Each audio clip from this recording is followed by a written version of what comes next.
বাংলার মানুষের মুখে ফেরা স্বৈরাচার শেখ হাসিনার শাসনামলে রাজু ভাস্কর্য সংলগ্ন মেট্রো রেলের পিলারে শেখ হাসিনা ও শেখ মুজিবের গ্রাফিতি আঁকে সদ্য নিষিদ্ধ হওয়া ছাত্রলীগ। গণ অভ্যুত্থানের মুখে ৫ আগস্ট দেশ ছেড়ে পালায় সাবেক প্রধানমন্ত্রী শেখ হাসিনা। সেই দিনই বিপ্লবী ছাত্র জনতা শেখ হাসিনার গ্রাফিতিতে জুতা নিক্ষেপ, রক্তের প্রতীকস্বরূপ লাল রং ও ঝাড়ু মেরে নিজেদের ক্ষোভ মেটায় জনতা।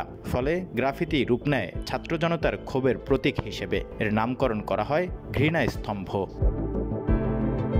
শনিবার রাতে বিশ্ববিদ্যালয় প্রশাসনের নির্দেশে সিটি কর্পোরেশনের কর্মীরা জনতার ক্ষোভ ও ঘৃণার প্রতীক হয়ে ওঠা শেখ হাসিনার এই গ্রাফিতি মোছার কাজ শুরু করেন।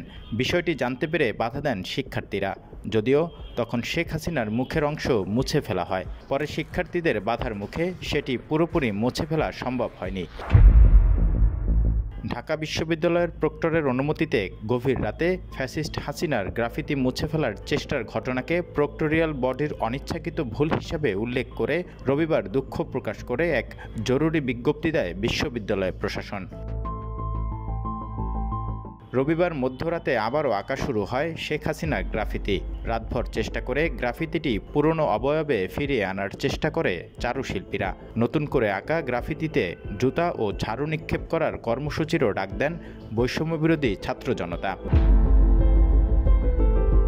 সোমবার বৈষম্যবিরোধী ছাত্র জনতার ডাকা কর্মসূচিতে যোগ দিয়ে শেখ হাসিনার গ্রাফিতিতে নতুন করে আবারও ঝাড়ু ও জুতা নিক্ষেপ করে ছাত্র জনতা। ফিরিয়ে আনা হয় ঘৃণার স্তম্ভকে। সেই সাথে বিশ্ববিদ্যালয়ের প্রক্টোরিয়াল বডিকে হুঁশিয়ারি দেয় বিপ্লবী ছাত্র জনতা। বলেন, পুনরায় এমন ঘটনা ঘটলে কঠিন জবাব দেবে ২৪-এর যোদ্ধারা।